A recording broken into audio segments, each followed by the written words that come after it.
Nada é impossível para Deus.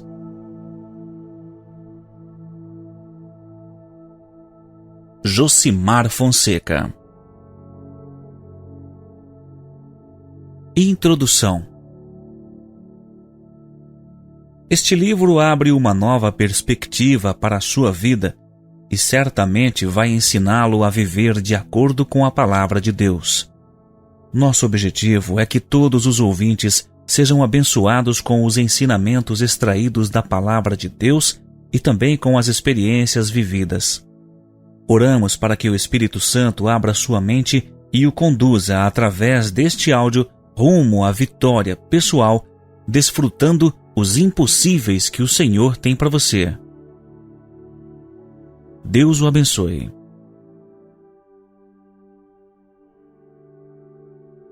Capítulo 1. A história.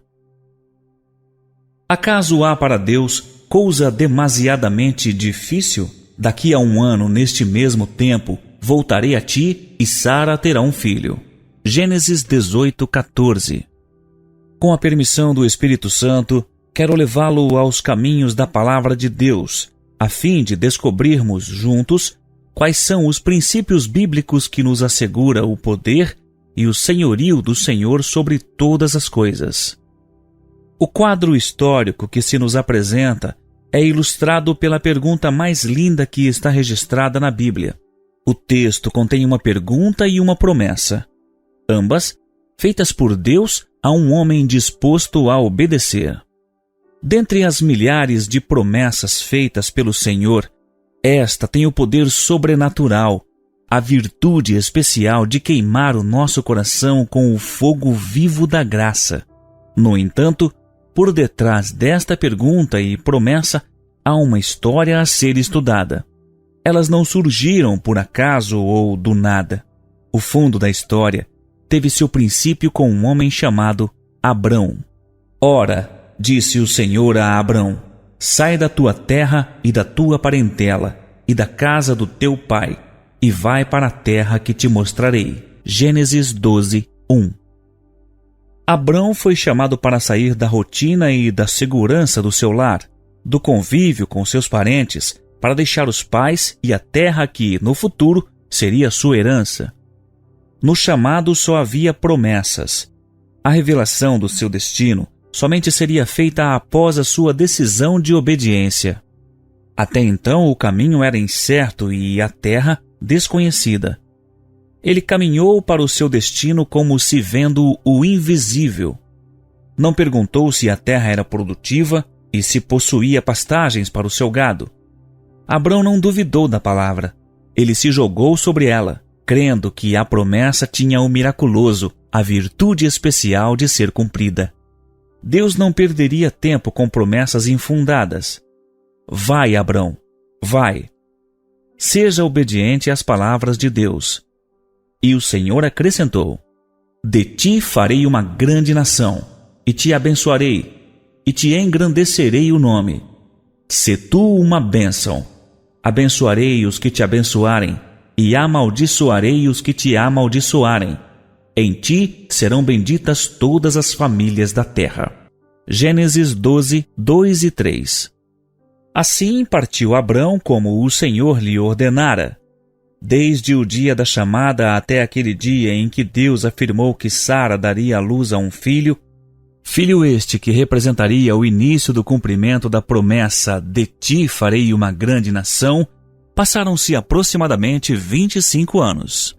Foram 25 anos de história, de expectativa, aguardando a concretização do plano de Deus.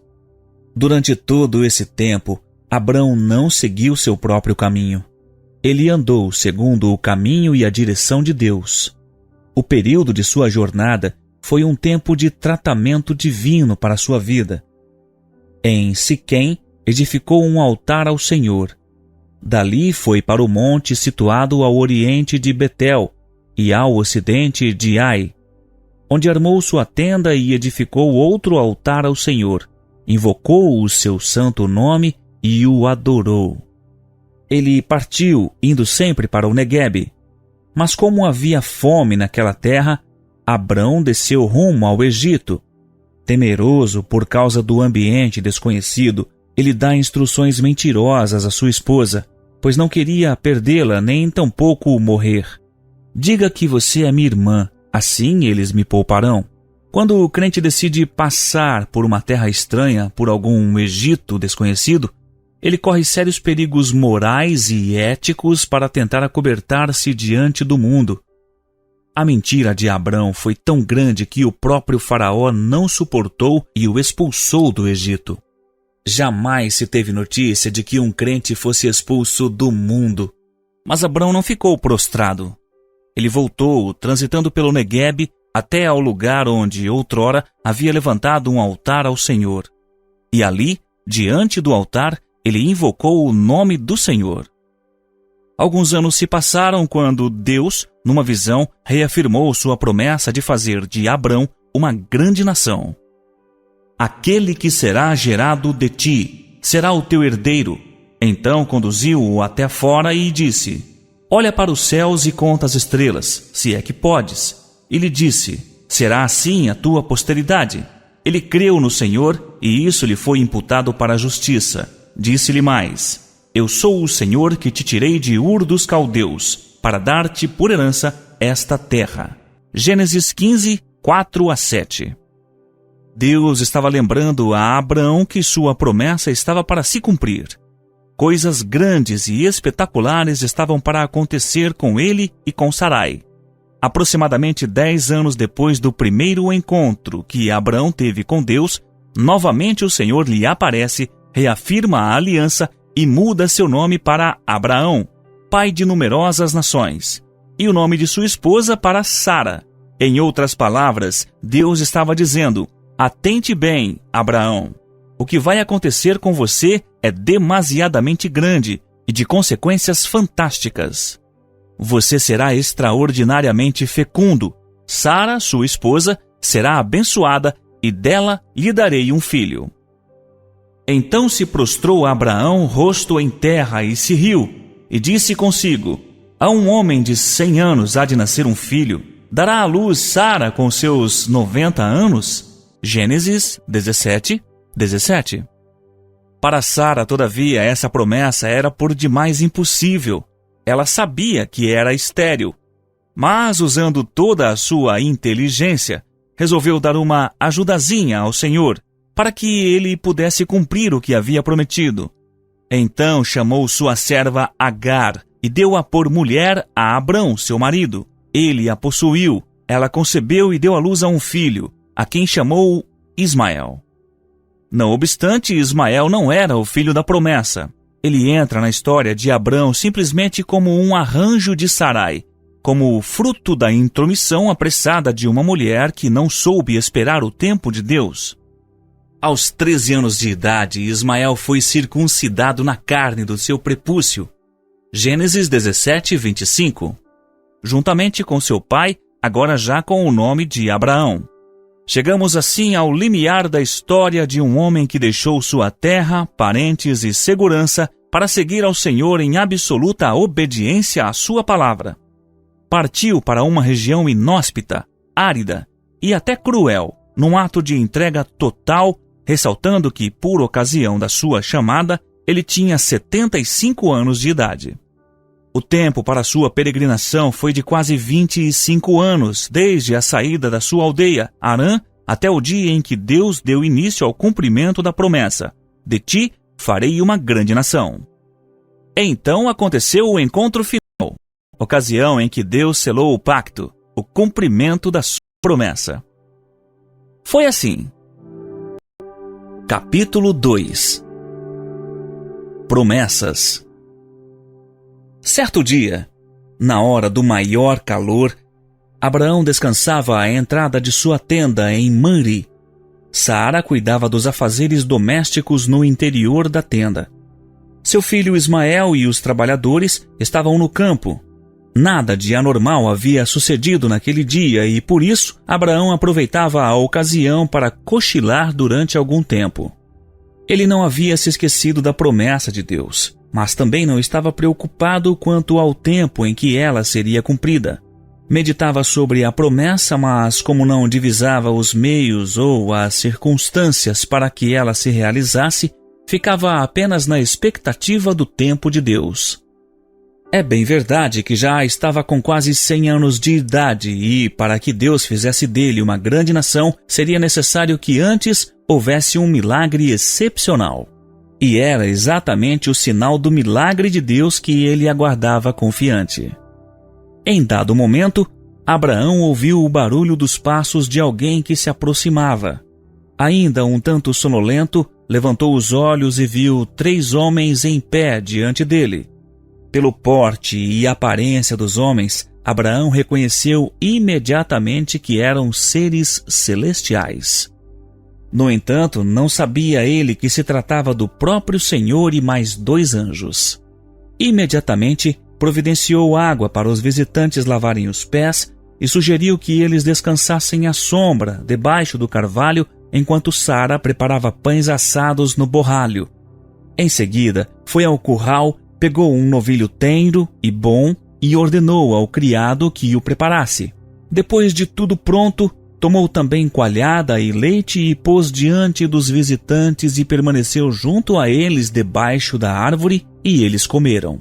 Permaneceram calados durante o tempo da refeição. Mas quando terminaram, um deles, olhando fixamente para Abraão, o interrogou: "Onde está Sara, sua mulher?" "Está aí na tenda", respondeu. Então um deles se sobressaiu e disse: "Certamente voltarei a ti daqui a 1 ano. Sara, tua mulher, dará à luz a um filho." Gênesis 18:10. Sara riu no seu íntimo, pois ela e Abraão eram bastante idosos para terem filhos. Mas o Senhor já lhes havia dito que, para Deus, não há coisa demasiadamente difícil. E contra todas as circunstâncias humanas negativas à concepção, o Senhor visitou a Sara e cumpriu o que lhe havia prometido. Sara concebeu e deu à luz um filho a Abraão na sua velhice, no tempo determinado de que Deus lhe falara. Gênesis 21:2. E ao filho que nasceu, Abraão pôs o nome de Isaque. Tinha Abraão a idade de 100 anos quando lhe nasceu o filho da promessa. Ele esperou pela realização da promessa nada menos do que 25 anos. Foram anos de fé e de confiança na palavra de Deus. Jamais reclamou ou duvidou do Senhor, pois tanto ele quanto Sara tiveram fiel àquele que lhes havia feito a promessa. Amado, quero meditar com você sobre alguns fatos importantes que nos ajudarão a responder àquela fantástica pergunta que o Senhor lançou no princípio da fundação do seu povo.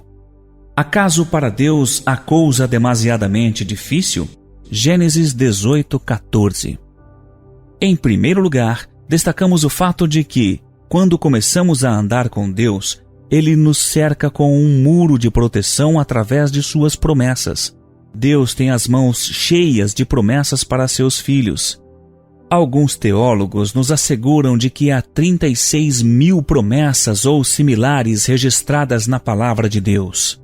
O Senhor jamais convocou alguém para cumprir uma missão no seu reino sem que o tenha amparado com alguma promessa específica. Para Abraão, o Senhor prometeu que o abençoaria e engrandeceria seu nome. A Gideão, o Senhor incentivou e prometeu, dizendo: "Vai nessa tua força e eu serei contigo, homem valente." A Davi, o Senhor disse: "Eu sou o seu braço direito." E certamente foi com o braço direito que Davi girou a funda para arremessar a pedra que matou o gigante Golias. O Senhor foi a força e o esteio do jovem Davi. Deus foi a sombra protetora do apóstolo Paulo na prisão, no apedrejamento que sofreu em Listra por ter curado um paralítico de nascença, em Atenas, quando as pessoas o escarneceram e zombaram de suas palavras, em Éfeso, durante o grande alvoroço provocado por Demétrio, no náufrago na ilha de Malta, na picada da cobra e em Roma, onde ficou prisioneiro durante 2 anos. Foi confiando na presença contínua de Deus que Paulo tirou lições consoladoras do desígnio e efeito de tantas aflições pelas quais passou. Porque a nossa leve e momentânea tribulação produz para nós eterno peso de glória, acima de toda comparação. 2 Coríntios 4, 17. No caminho da bênção, há um tratamento que Deus nos dispensa, que é a preparação do nosso coração para o recebimento da dádiva. Deus não coloca armas poderosas e de grande eficiência, como são as suas bênçãos, nas mãos de crianças despreparadas. Deus não nos concede heranças fantásticas, sem antes operar na nossa vida, retirando as arestas, as queixas e os espinhos que machucam o nosso próximo. Entretanto, algo que você deve sempre guardar no coração é que, se o Senhor lhe prometeu algo, Ele o cumprirá. Talvez seja a promessa de salvar o seu filho, que anda pelo mundo como uma ovelha desgarrada, ou a de abrir uma porta que você deseja há muito tempo, ou a de encaminhá-lo para o ministério da palavra, ou mesmo de enviá-lo como missionário de Jesus, solucionar o seu desejo de casar, colocando no seu caminho o cônjuge certo. Certamente o Senhor cumprirá cabalmente as promessas, pois a sua palavra está empenhada para que todas se cumpram no tempo determinado. Assim será a palavra que sair da minha boca, não voltará para mim vazia, mas fará o que me apraz, e prosperará naquilo para que a designei. Isaías 55, 11. Quando Deus promete que fará algo para você, prepare-se para receber, pois para cumprir a sua palavra, Ele derruba todas as muralhas que se antepõem ao projeto. Mas quando a necessidade de conter alguma avalanche em sua vida, Ele levanta muralhas para proteção. Também acalma tempestades, mas, se for necessário, Ele levanta fortes tempestades. Tudo depende das circunstâncias que cercam você. Foi assim que aconteceu com Abraão no dia em que o Senhor o visitou. Certamente voltarei a ti daqui a 1 ano, e Sara, tua mulher, dará à luz a um filho. Gênesis 18, 10. Sara ouviu todas as palavras que foram ditas a Abraão. Ela estava escondida atrás da porta da tenda. O interessante é que tal atitude tornou-se um hábito. Hoje muitas mulheres gostam de ficar por trás dos bastidores, na expectativa dos acontecimentos. Ouvindo a conversa, Sara se pôs a rir, mas não foi uma gargalhada aberta. Deve ter sido aquele tipo de sorrisinho, clássico e irônico. Em parte tinha razão, pois ela e Abraão já eram bem idosos. Riu-se, pois, Sara no seu íntimo, dizendo consigo mesma: depois de velha e velho também o meu Senhor, terei ainda prazer? Gênesis 18, 12. Sara estava duvidando porque lhe era impossível conceber um filho, mas Deus não estava abordando a capacidade humana, nem os limites impostos pela natureza. Ele estava dizendo que a sua promessa se cumpriria no tempo determinado, daqui a 1 ano. Somos muito propensos a ficarmos presos às circunstâncias e, por isso, duvidamos das promessas de Deus. Certa vez fui à cidade de Americana para pregar a palavra de Deus. Quando fiz o apelo, um rapaz foi ao altar para receber a oração da cura. Ele era canceroso. Vacilei e tive até uma certa dose de medo, pois a expectativa que cerca o obreiro diante da doença do câncer é muito forte. Um dos pastores presentes aproximou-se e disse-me: este já está condenado. Mas o jovem estava com forte esperança de ser curado. Então ele assentou-se e esperou que todas as pessoas saíssem do templo. Quando me viu livre para ouvi-lo, acercou-se e pediu: desejo muito que o Senhor ore por mim. Estou crendo na minha cura. Na verdade, seus olhos mostraram o brilho da esperança e eu não poderia decepcioná-lo. Modestamente, comecei a orar encomendando a vida do jovem a Deus, pedindo que a vontade do Senhor fosse cumprida nele. Após 2 ou 3 minutos de oração, o Espírito Santo interrompeu-me e falou: mude a sua atitude. Não quero que você ore assim. Seja positivo. E eu mudei. Debaixo de uma nova unção, eu fiz talvez a oração mais curta em todo o transcorrer do meu ministério. Senhor, em nome de Jesus, eu declaro que a sua poderosa mão está sobre este rapaz, transmitindo-lhe a cura. Saímos do templo e eu voltei para casa. 2 semanas após, voltei à mesma igreja e, ao entrar no templo, vi que um jovem vinha ao meu encontro. Ele cumprimentou-me e disse: Pastor, o senhor orou por mim aqui na igreja há 2 semanas atrás. Eu estava com câncer, mas agora estou curado para a glória de Deus. Maravilha?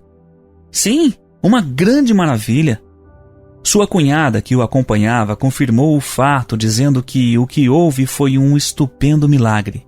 E o milagre aconteceu depois de uma simples oração para provar que, onde o Senhor põe a mão, a bênção vem de forma irresistível, dando uma nova afeição a quem foi abençoado. Então ele explicou a ciência do milagre. Quando o Senhor afirmou na sua mensagem que Deus cumpre aquilo que promete e que, se necessário fosse, derrubaria até muralhas, eu abracei essa verdade e recebi a palavra como se fosse dita diretamente só para mim. A minha muralha é o câncer, mas ele será derrubado. Aqui está a prova da fidelidade de Deus. Estou curado, finalizou. Amado, não estou me referindo a recursos médicos e hospitalares que são de grande valia, nem de condições humanas adequadas, isto é, se há ou não crise nos diversos setores da vida. Estou destacando a grande verdade divina. Quando Deus faz uma promessa, ele se empenha para cumpri-la. Deus não é homem para mentir, nem filho do homem para se arrepender. Porventura, tendo ele prometido, não o fará? Ou, tendo falado, não o cumprirá? Números 23, 19. Quero deixar aqui uma palavra direta para você. Os anos estão passando e você está envelhecendo. O corpo está se amortecendo com o tempo. Você não tem mais aquela gana, aquela disposição que tinha na juventude, ou mesmo lá pelos seus 40 anos. É evidente que o cansaço físico influi em muitas das suas decisões.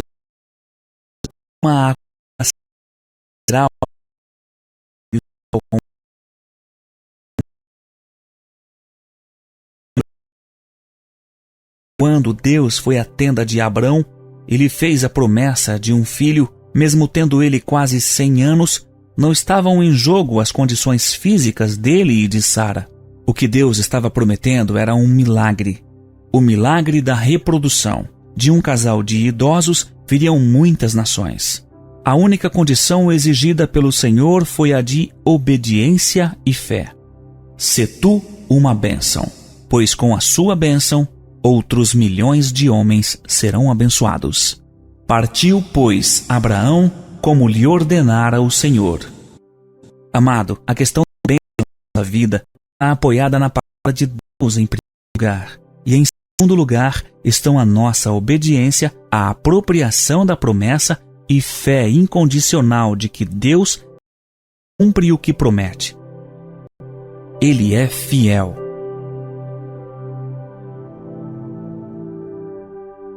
Capítulo 3. Enchendo o celeiro. Sempre que o Senhor lhe disser algo específico, diretamente relacionado com você e com a sua vida, certamente Ele agirá para que as suas palavras sejam cumpridas. Sou a Bíblia que nos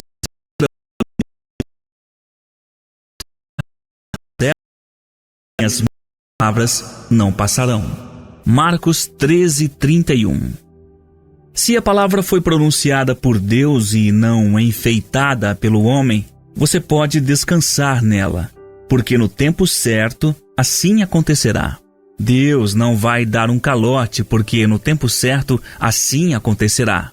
Deus não vai dar um jeitinho, Ele vai pôr a mão na execução do projeto. Deus abrirá gloriosamente as janelas dos céus e derramará bênçãos sem medidas sobre você e sua casa. Porque Ele é o Deus Jeová Jiré, o Senhor que faz a provisão. Quando Abraão subiu o monte levando seu único filho, Isaque, para oferecê-lo em holocausto ao Senhor, em obediência à ordem recebida do próprio Deus, jamais imaginou outro desfecho para o caso senão a promessa que o Senhor lhe fizera, de que seria pai de muitas nações, se cumpriria. Mesmo quando estendeu a mão e pegou no cutelo para imolar seu filho, ele esperava confiante: Deus proverá para si o cordeiro para o holocausto. foi quando ergueu os olhos e viu o carneiro preso pelos chifres entre os arbustos. Então ele o tomou e o imolou em lugar de Isaque. Ao monte que presenciou cena tão espetacular, Abraão pôs o nome de O Senhor Proverá. Deriva-se deste acontecimento o dito No monte do Senhor se proverá. Você crê que está no monte de O Senhor Proverá? Então saiba que este Deus maravilhoso vai encher os seus celeiros de bênçãos espirituais, materiais, emocionais e afetivas. Todas as pessoas almejam casar-se um dia. Comigo não foi diferente. Mas casar não é fácil, em razão dos preços dos móveis e demais utensílios. Não passava um dia sem que eu conversasse com Deus a respeito de meus anseios. Pesquisava sobre os utensílios domésticos diante do montante que possuía e o sonho tudo parecia impossível. Numa certa madrugada fui à igreja para orar. Ajoelhei-me no piso frio do salão e abri o meu coração a Deus. Senhor, estou esperando o cumprimento da sua promessa, pois o Senhor disse que encheria o meu celeiro. Até agora não vejo nenhum sinal de manifestação. Até quando, Senhor? Os dias corriam velozmente. Estávamos no mês de janeiro e o casamento seria realizado em março. Mas, até então, não havia alugado nenhum apartamento ou casa. Nada dava certo. Ocorreu-me a ideia de ter que adiar o casamento, mas só de pensar em conversar sobre o assunto com o futuro sogro deixava-me constrangido. Seria vexatório demais para mim, sendo eu um servo do Deus Todo-Poderoso. Um dia senti uma forte convicção do Espírito Santo a respeito da lista que eu fizera referente aos objetos necessários para o casamento. Foi como se eu estivesse ouvindo a voz de Deus. Você fez a lista, mas não a entregou para mim. Ah, isso mesmo, deduzi. Mas já que é necessário passar a lista para o Senhor, antes quero acrescentar mais algumas coisas. E fui escrevendo, e o tamanho da lista aumentou consideravelmente. Terminamos os acréscimos, fui ao banheiro localizado nos fundos do salão e, orando, disse: Aqui está, Senhor, a lista. Dentre as minhas exigências, estipulei ao Senhor que eu queria um lugar para morar. Fosse apartamento ou casa, já com a resposta definida na manhã do dia seguinte. Dormi o sono dos justos naquela noite. Pela manhã, fui para a igreja. Lá chegando, o pastor Aguiar chamou-me. Vamos dar uma volta. Quero ver um negócio para você, disse-me ele. Que negócio? Perguntei. Subimos a rua Dr. Quirino, no centro da cidade de Campinas, e paramos na porta do prédio Júpiter. Enquanto subíamos até ao 9º andar, eu matutava. Que loucura é essa? Entramos no apartamento. Uma maravilha. No entanto, o mais incrível estava para ser revelado, pois o primeiro preço pedido pelo proprietário era consideravelmente alto, mas agora ele estava vendendo-o com o preço bem inferior. Quase não acreditava no que ouvia. Fiquei caladinho, pois receava falar algo errado. O preço do apartamento despencou de maneira incomum. Você gostou? Perguntou-me o pastor Aguiar. Não consegui responder, mas no íntimo eu dizia para Deus: É este, Senhor. É aqui que eu quero morar. Durante todo o trajeto de volta à igreja, o pastor não disse uma só palavra. Nem eu. Estávamos absortos, concentrados em nossos pensamentos. Entramos em seu gabinete e ele disse de maneira direta: É naquele apartamento que você vai morar. Vou mandar reformá-lo. Saí da sala, fui para a igreja e olhei por todo o salão. Não havia ninguém, só eu e Deus. Então abri os braços e gritei a todo pulmão: Glória a Deus! Glória a Deus! A partir daquela abençoada manhã, os suprimentos do Senhor começaram a chegar. Fui recebendo os presentes e, quando percebi, o celeiro tinha se enchido. Quando fui conferir a lista dos objetos, vi que tinha recebido muito mais do que precisava. Estava sobrando, então passei a ser doador também. Distribuí para outras pessoas tudo o que estava em quantidade dupla e as que estavam além das minhas necessidades. Deus não tarda no cumprimento de suas promessas, apenas espera a hora certa. Ele é fiel. Deus tem as mãos cheias de bênçãos para os seus filhos. Ele é o dono do ouro, da prata, dos céus, da terra e de tudo quanto há no mundo.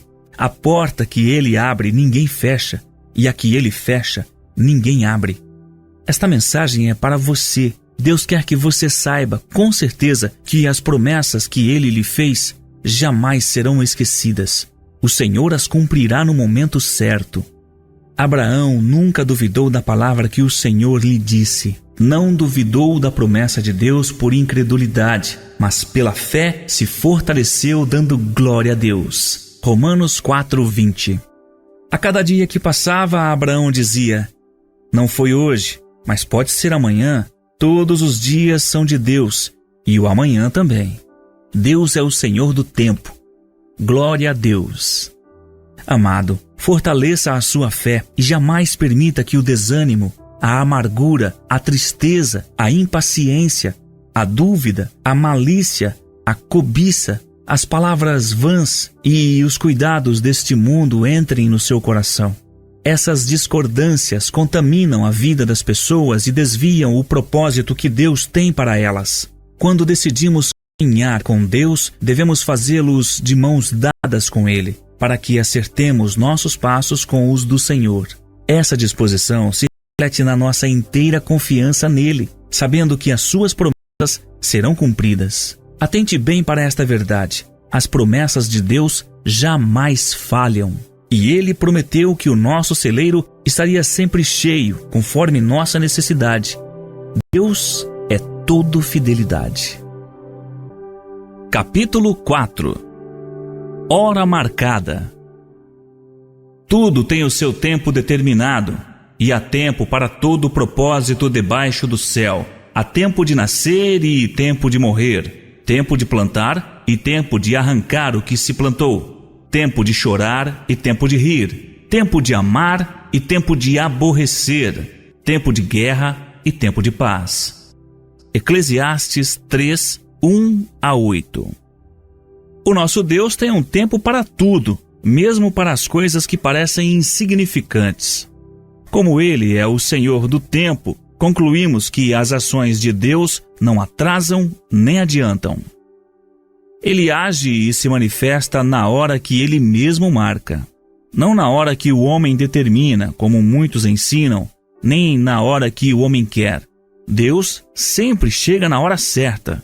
Está conosco a decisão de esperar o Senhor. Um exemplo de total confiança e de espera no tempo certo de Deus foi vivido por Davi. Davi fora recentemente ungido rei sobre todo o Israel. Quando os filisteus souberam disso, resolveram abrir guerra contra Davi para prendê-lo.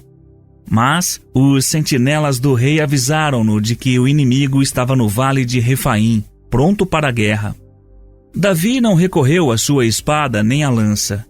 Antes de tomar qualquer deliberação sobre a batalha, ele consultou a Deus, perguntando: Senhor, devo pelejar contra os filisteus agora? O Senhor me dará vitória nessa guerra?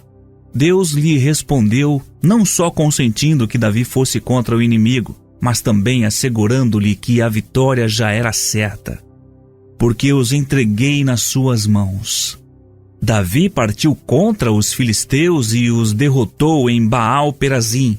No entanto, a glória da vitória foi dedicada a Deus. Deus, por meu intermédio, rompeu as fileiras inimigas diante de mim, como quem rompe águas. 1 Crônicas 14:11. Os filisteus, porém, organizaram um outro exército para uma nova investida contra Davi. Seus soldados estavam impacientes e queriam partir imediatamente contra o inimigo. Talvez tenham até pressionado o rei para dar a ordem de ataque. Os filisteus estão despercebidos, ó rei. Vamos atacá-los de surpresa e acabar logo com eles. Outra vez, Davi consultou a Deus e este lhe respondeu que não fosse contra o inimigo pela frente, mas que o rodeasse por detrás e o atacasse diante das amoreiras. Em lá chegando, Davi devia esperar o sinal de Deus. E há de ser que, ouvindo tu um estrondo de marcha pelas copas das amoreiras, então saia a peleja, porque Deus saiu diante de ti a ferir o exército dos filisteus. 1 Crônicas 14:15. Este texto é de uma realidade fabulosa para nós que queremos aprender a esperar em Deus. Antes de empreendermos qualquer projeto, seja ele grande ou pequeno, devemos consultar a Deus e esperar o estrondo da marcha pelas copas das amoreiras. Deus não ficará surdo às nossas petições quando o consultamos, mas precisamos aprender a ouvir o estrondo da marcha de Deus. Vamos imaginar um diálogo entre algum comandante do exército e Davi. Os inimigos estão descansando, ó rei. Vamos atacá-lo de surpresa. Dê a ordem e subiremos contra eles. Não, meu fiel comandante. Vamos ficar bem quietinhos aqui. O Senhor disse que só devemos atacar quando as copas das árvores estiverem balançando, por causa da marcha dos guerreiros de Deus. Portanto, fique atento e escute o barulho do Senhor e do seu exército que vai à nossa frente. E continuou: você já ouviu algum estrondo? As copas das árvores estão balançando? Não, meu senhor, não ouvi nada. Então, vamos esperar. Mas eles estão quietos. Talvez estejam até tomando o lanche da tarde. Devemos aproveitar a chance. Esta é a nossa hora. Mas as copas das árvores já balançaram? Insistiu Davi. Ainda não, respondeu o comandante, um tanto desanimado com a recusa do rei. Mas já temos uma estratégia bem planejada para o ataque. Mandaremos um batalhão pela esquerda para desviar a atenção do inimigo, mas o grosso das nossas tropas atacarão pela direita e então venceremos a batalha. Não, disse Davi, ainda não é chegada a hora. Deus vai passar com seu exército por cima das árvores e quando isso acontecer, aí sim atacaremos. Vamos esperar o tempo de Deus. Podemos imaginar a agitação e inquietação dos comandantes de Davi. Tudo indicava que eles estavam perdendo as melhores chances de derrotarem os filisteus. Contudo, Davi permanecia irredutível e continuaram insistindo. De repente, os soldados inimigos se levantaram, tomaram em mãos as suas armas e se puseram em posição de luta, prontos para a batalha. Alguém gritou para o rei Davi: "Os inimigos estão prontos, senhor! Podemos ir?"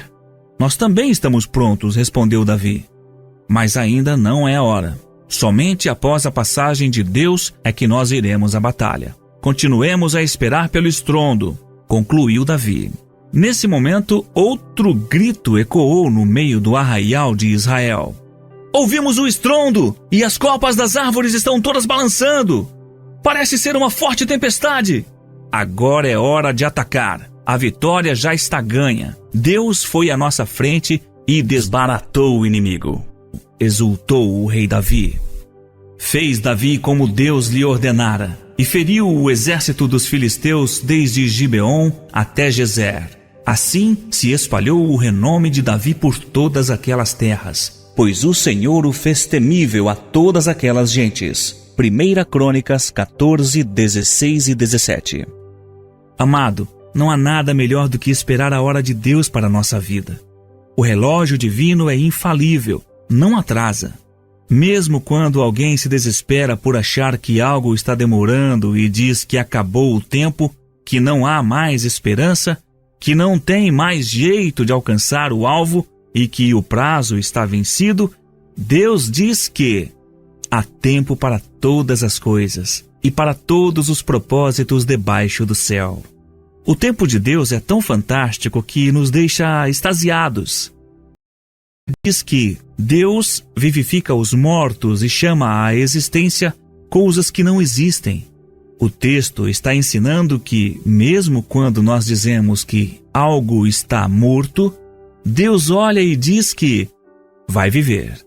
Quando olhamos para alguém canceroso e dizemos que está condenado, Deus olha a mesma pessoa e diz que vai fazer um milagre e curá-la. Olhamos para a pedra e nos queixamos de que vamos morrer de sede. Deus olha a mesma pedra e ordena que dela saia água. Olhamos para a multidão faminta, já desfalecendo pelo caminho, e falamos que temos só 5 pães e 2 peixinhos que são insuficientes. Deus olha a mesma multidão e os mesmos 5 pães e 2 peixinhos e vê toda a multidão alimentada. E ainda vê as sobras que enchem 12 cestos. Olhamos para o tanque de Betesda, cercada por uma multidão de enfermos, cegos, coxos, paralíticos, e descobrimos ali um homem enfermo, havia 38 anos, esperando que se movesse a água para entrar no tanque e ser curado. E dizemos: coitado, não vai conseguir nunca. Jesus passa ao lado, vê o homem deitado à beira do tanque e, sabendo que estava assim havia muito tempo, perguntou-lhe: queres ser curado? Senhor, não tenho ninguém que me ponha no tanque quando a água é agitada, pois enquanto eu vou, desce outro antes de mim. Então Jesus lhe disse: levanta-te, toma o teu leito e anda. Imediatamente o homem se viu curado. João 5, 1-9. O homem se levantou curado, pois o Senhor chama à existência as coisas que não existem. Neste texto, o Senhor chamou a cura para o homem enfermo. Deus tem o poder de criar todas as coisas do nada, do inexistente, apenas com o poder da sua palavra. Mesmo quando a expectativa é ruim e não divisamos nenhuma solução para a sequidão que nos cerca, Deus diz: vou ordenar que um manancial de águas brote em sua vida. Muitas vezes não sentimos nada e não conseguimos apalpar o conteúdo da promessa de Deus, mas com certeza Ele está agindo. Abraão olhou para o seu corpo amortecido pelos 100 anos de vida, humanamente incapaz de gerar um filho. Olhou para Sara, também idosa, com o útero ressecado, pois já lhe havia cessado o costume das mulheres. Não sei como será, pensava ele. Mas o plano de Deus era o de chamar à existência as coisas que não existem. Não apenas usar as forças físicas de Abraão e as condições naturais do relacionamento sexual. É lógico que Deus usaria a união carnal do casal, mas a bênção da concepção estava relacionada diretamente com o poder de Deus. E no tempo certo, o filho da promessa chegaria ao lar de Abraão. Deus tem um tempo determinado para tudo. Todas as vezes que teimosamente adiantamos o tempo de Deus na tentativa de ajudá-lo em seus planos, somos pressionados pelas circunstâncias criadas pela impaciência a retroceder e recomeçar tudo no tempo de Deus. Minha querida vovó sempre dizia que quem come apressadamente queima a língua, passa mal, sofre diarreia e precisa medicar-se com um chazinho. Para quem está com pressa ou querendo usar o seu próprio tempo, a palavra de Deus aconselha: espera no Senhor.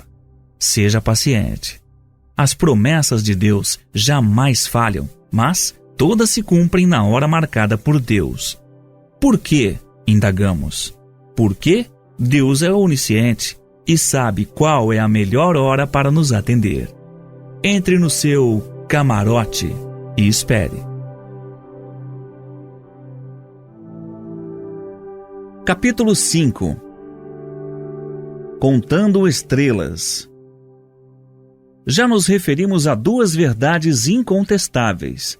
A primeira é que as promessas de Deus jamais falham. A segunda é que Deus tem um tempo certo para cumpri-las. Abordaremos agora a terceira verdade. Nós temos que crer nele incondicionalmente. Há pessoas que creem que o Brasil vai falir e que as instituições serão eliminadas. Muitas acreditam na existência mentirosa de lobisomem e, por isso, dão longas voltas para não passarem perto de um cemitério na sexta-feira, principalmente se cair no dia 13.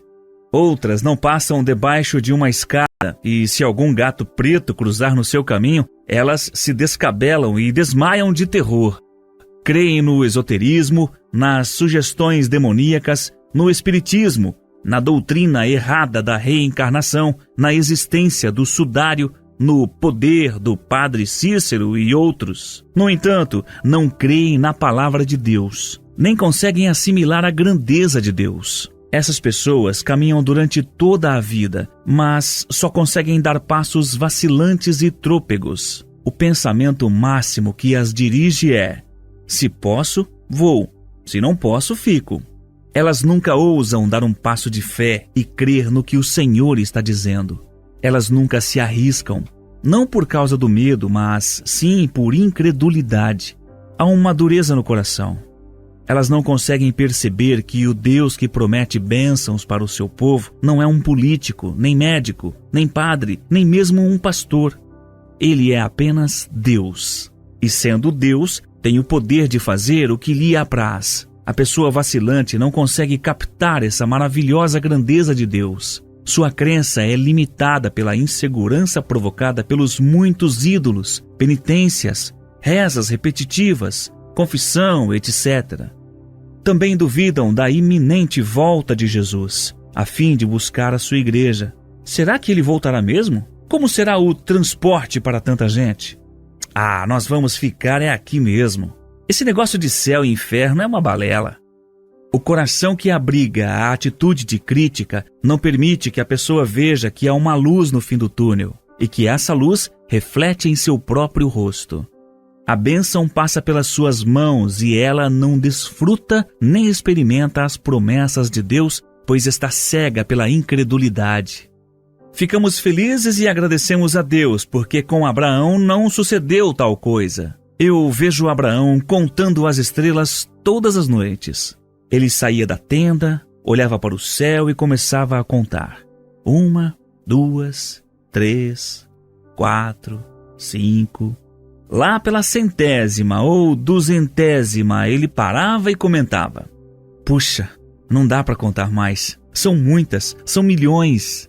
E Deus disse que a minha descendência será como as estrelas e como a areia da praia do mar. São milhões e milhões de grãozinhos de areia. Glória a Deus! Um dia vou contemplar meu filho prometido, que, segundo a promessa de Deus, será o princípio de muitas nações.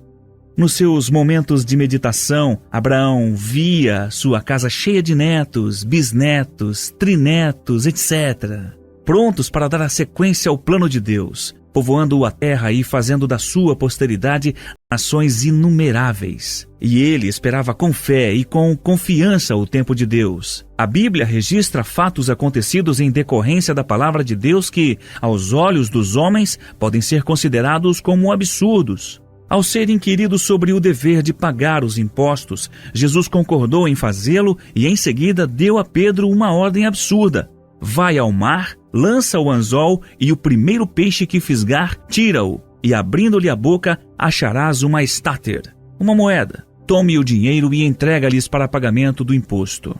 Pedro não duvidou.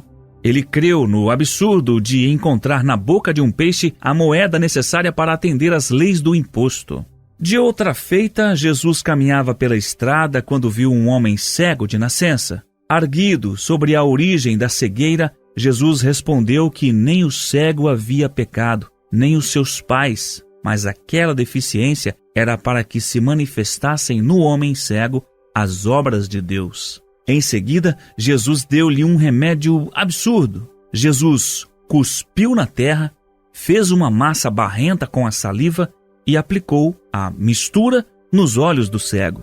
Se tal fato ocorresse hoje, qualquer oftalmologista o denunciaria ao conselho competente, que, por sua vez, o acusaria de charlatão e enganador. Mas o absurdo de Jesus deu certo. Após sujar os olhos do cego, Jesus ordenou-lhe que fosse até o tanque de Siloé e lavasse toda a sujeira. O homem não titubeou. Ele foi, lavou-se e voltou vendo. O povo ficou admirado com o milagre do barro. Interrogaram o ex-cego sobre o acontecido. Ele respondia com toda simplicidade. O homem chamado Jesus fez lodo, untou-me os olhos e mandou-me lavá-los. Então eu fui, lavei-me e agora estou vendo. Isto é fé. Amado, não importa o lugar onde o Senhor o colocou, ainda mesmo que seja do outro lado do mundo, o que importa é a sua fé no homem Jesus. Se você crer e obedecer, certamente verá a glória de Deus se manifestar na sua vida. Conheci um cristão lá no Nordeste que vendia sorvete. mas o negócio não prosperava. As dívidas foram se acumulando e ele faliu. Então ele recebeu de Deus uma ideia fantástica, a de montar um sistema de vendas de frangos, que ele denominou Disque Frango. Os amigos tentaram dissuadi-lo. O calor aqui é muito forte. Se você não foi bem sucedido vendendo sorvete, com essa nova atividade também não terá êxito. Ele respondia dizendo que Deus lhe dera um sonho, a ideia de vender frango por toda a região do Nordeste. Ele creu na sugestão de Deus e pôs mãos à obra. Montou um sistema prático de atendimento aos clientes e hoje ele é um empresário altamente bem-sucedido. O negócio expandiu e ele vende frangos aos milhares para toda a região. Ele não se atemorizou com o clima desfavorável aos frangos, porque creu na palavra que o Senhor lhe deu. Deus não é homem para que minta. Deus não usa a sua palavra para alegrar nem para entristecer ninguém. Ele a usa para expressar a verdade pura e cristalina, sem enganos ou rodeios. Jamais esqueço o que aconteceu no Culto da Esperança, numa quarta-feira. A mensagem baseou-se no tema O Vaso Quebrado. Não conhecia muito bem a história de Mauro e Leite. Eles já haviam perdido 2 bebês. No término do culto, muitas pessoas vieram ao altar para receberem oração com a imposição de mãos. Leide também se ajoelhou junto com as pessoas. Orei por elas, uma a uma. Quando me aproximei de Leide, Deus me deu a seguinte mensagem: diga que ela vai ser mãe. Assustado, passei por ela e fui orar por outra pessoa. O Senhor me repreendeu. Volta. Novamente tentei sair, mas o Senhor me puxou e disse: a bênção hoje é dela. Quero que você imponha as mãos sobre a cabeça e interceda por ela. Uma avalanche de pensamentos inundou minha mente. Se eu disser para ela e não acontecer nada, comprometerá meu ministério. Afinal, ela já perdeu 2 crianças. Mas Deus continuava a constranger-me para entregar a mensagem. Afinal, cedi com uma condição: vou impor as mãos e orar, mas tão logo que eu termine, o Senhor vai enchê-la de novo com a unção do Espírito Santo. Nessa hora, senti total liberdade para a intercessão. E ela recebeu a bênção. Deus a visitou com graça e unção. Foi maravilhoso o encerramento do culto. Dias depois, ao chegar à igreja, Mauro veio ao meu encontro, ansioso e um tanto apressado, sem rodeios. Ele foi direto ao assunto e perguntou-me: pastor, aquela mensagem foi mesmo de Deus ou sua? Quero ter certeza. É certo, meu irmão, que a palavra veio do Senhor. Jamais poderia cometer um desatino de usar o nome de Deus em vão numa questão tão séria, respondi. Então ele me deu a notícia: pastor, foi Deus mesmo, porque a Leide está grávida. Anunciou exultante. O nosso Deus é assim mesmo. Após dar a sua palavra, ele envia os sinais para confirmá-la. Foi-me concedido o privilégio, dado pelo pastor Aguiar e pelo casal, de oficializar a cerimônia de dedicação de Nicole ao Senhor. Não há impossíveis para Deus. Conheci um homem de estatura baixinha, bem gordinho, voz vigorosa, que anunciava as mercadorias de uma conhecida loja de Campinas. Ele gritava alto e bom som a sua propaganda. Pode ser loirinha ou moreninha, entrou na Casa Glória, sai toda bonitinha. Ele agradava a todos e sabia cativar e atrair os clientes. Era o seu trabalho e ele o desenvolvia muito bem. Deus também quer atrair a sua atenção e encher a sua vida com a glória dele. Ele o atrai para endireitar os seus caminhos tortuosos, para santificá-lo, para lhe dar unção, para lhe dar vida abundante, para abrir e para fechar portas, para aplicar o lodo de Jesus em seus olhos espirituais, para curar a alma e para curar o físico. É para isso e muito mais que Deus está nos atraindo. A nossa expectativa ao chegarmos à igreja não é de participar de "o culto hoje vai ser maravilhoso". A expectativa pessoal deve ser a de aguardar que o Senhor opere em nossa vida durante o encontro que marcamos com Ele. O Espírito Santo nos leva ao encontro com Deus para que aconteça um milagre em nossa vida, para sermos cheios do Espírito do Senhor. Efésios 5:18. Para mergulharmos no manancial divino, para sermos vivificados e renovados. Porei tendões sobre vós, farei crescer carne sobre vós estenderei pele, e porei em vós o espírito, e vivereis, e sabereis que eu sou o Senhor. Ezequiel 37, 6. Deus jamais falha. Ele é real. Devemos ir à igreja não apenas para participarmos de mais um culto religioso e, muitas vezes, formal. A finalidade de um culto é a de prestarmos adoração ao Senhor e, ao mesmo tempo, sermos incendiados pela fogueira do Espírito Santo.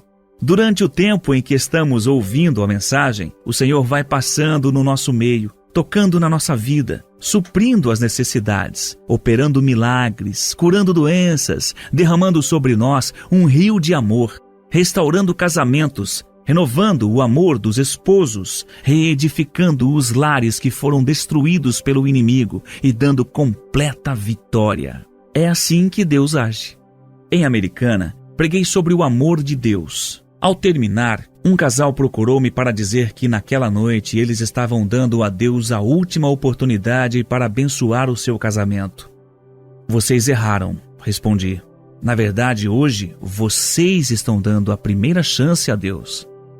Mais cedo do que imaginam, o Senhor completará o milagre da restauração do casamento, obra que hoje se inicia. Cremos que o Espírito Santo nos trouxe aqui para que o Senhor complete a sua obra em nós, disseram eles, denotando grande alegria. Enquanto se afastavam, agradeci a Deus e pensei, de hoje em diante, este casal já pode começar a contar as estrelas. Louvado seja o nome do Senhor.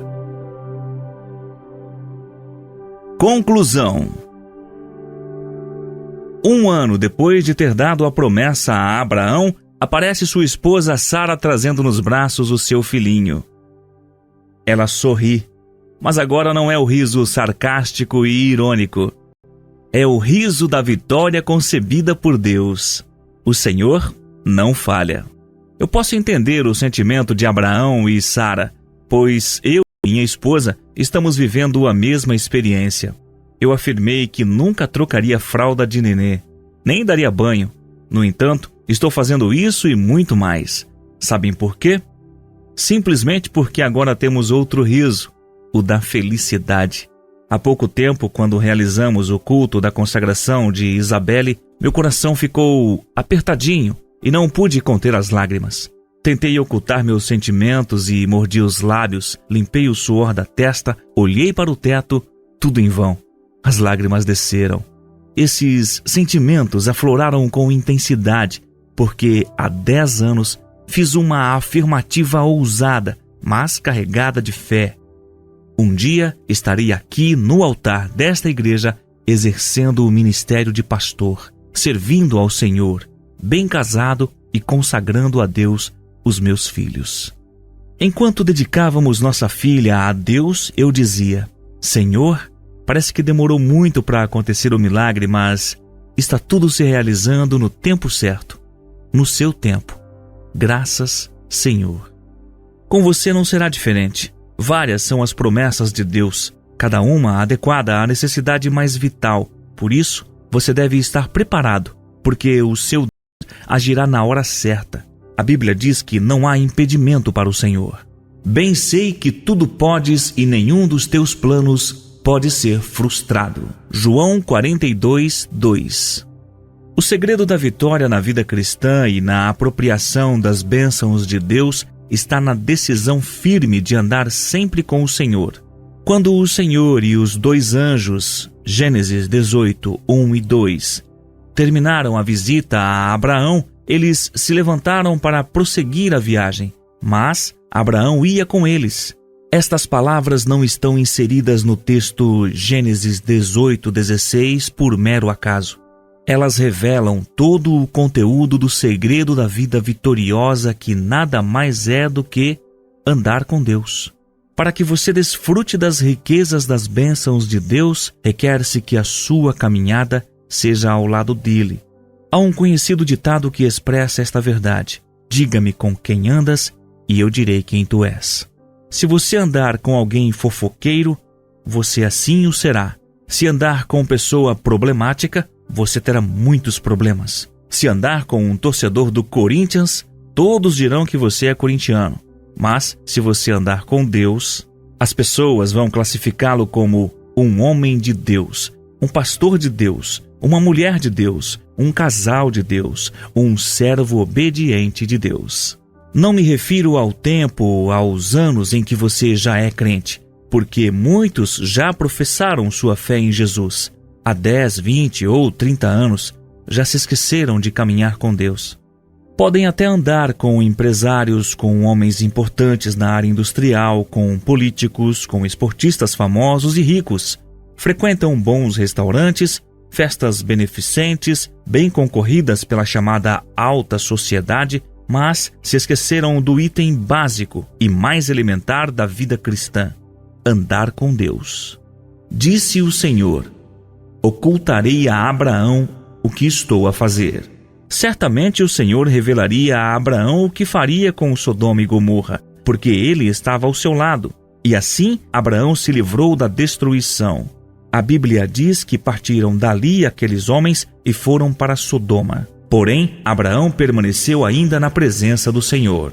Gênesis 18, 22. Portanto, amado, aprenda a andar com Deus. Não só de ouvir falar, mas experimente olhar firmemente para o Senhor, vendo a sua glória fantástica e maravilhosa. Mas se a sua fé está enfraquecida e seus lábios cessaram de dar glória a Deus, ou se você deixou que alguma crosta do mundo endurecesse o seu coração, arrependa-se e volte depressa para a prática do seu primeiro amor e recomece a sua caminhada com Deus. O Senhor nos afiançou que nenhuma arma forjada contra nós prosperará, e que onde colocarmos a planta do nosso pé, Ele nos dará como herança, que comeremos com alegria o fruto do nosso trabalho e que inúmeras pessoas serão abençoadas através de nossa vida. Deus tem um desafio para você através deste áudio. Apesar das circunstâncias difíceis que se sucedem de forma quase ininterrupta na sua vida, o Senhor quer que o seu coração se regozije nas suas promessas. Deus quer que você se fortaleça nele, apenas não deixando que sua atenção seja desviada em decorrência de anseios que ainda não se concretizaram, aquela promoção que ainda não veio, ou o aumento salarial que lhe foi prometido como prêmio da sua eficiência funcional. Lembre-se de que Deus tem o seu próprio tempo. Quem anda com o Senhor jamais será confundido ou enganado, porque o anjo do Senhor acampa-se ao redor dos que o temem e os livra. Salmos 34, 7. Às vezes temos a impressão de que o Senhor está usando uma lixa muito áspera para nos moldar à sua vontade. Mas ainda que a superfície do nosso coração precise ser alisada pela lixa divina, isso só nos redunda em benefícios para nós. Esse método fortalece o caráter. Quando Jó recebeu de Deus restauração de tudo que havia perdido, dos bens, gado, amigos, filhos e filhas, ele foi instruído para que orasse em favor de Elifaz, de Bildade e de Zofar. Ele assim o fez e a Bíblia diz que: e o Senhor aceitou a oração de Jó. Jó 42, 9. Porque Jó caminhava com o Senhor.